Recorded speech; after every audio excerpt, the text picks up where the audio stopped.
Castres 7e accueille le Racing 92 6e à Pierre Fabre pour ce duel de prétendants aux places qualificatives. Le Castres Olympique est imbattable à domicile et reste sur 12 succès de rang. Du côté du Racing, ce déplacement en terre tarnaise doit être synonyme de rebond après 2 échecs consécutifs. Et ce sont les Castrés les premiers à l'attaque dans les 22 mètres adverses. Après plusieurs charges des avants, le demi de mêlée Jérémy Fernandez écarte pour Ben Botica qui tente le coup de pied rasant dans l'embut. Et c'est Geoffrey Palis qui plonge pour inscrire le premier essai de la rencontre.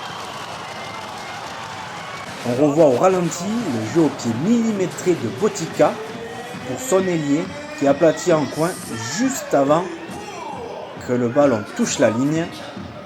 Dès la 3e minute de jeu, Castres mène 7-0 face au Racing 92.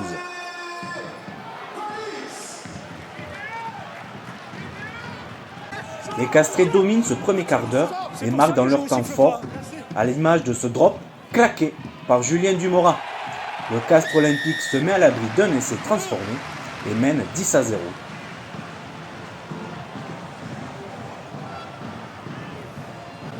Très bien les gars, très bien André. Les Racingmen restent néanmoins dans le match et ils réduisent le score grâce à la botte de Maxime Machenon. Le demi de mêlée permet au Racing de revenir à 10-3. Les Castres continuent de dominer cette rencontre. Les avants ne sont arrêtés qu'à quelques mètres de la ligne. Jérémy Fernandez, encore lui, lance Kokadji qui est stoppé par la défense du Racing 92.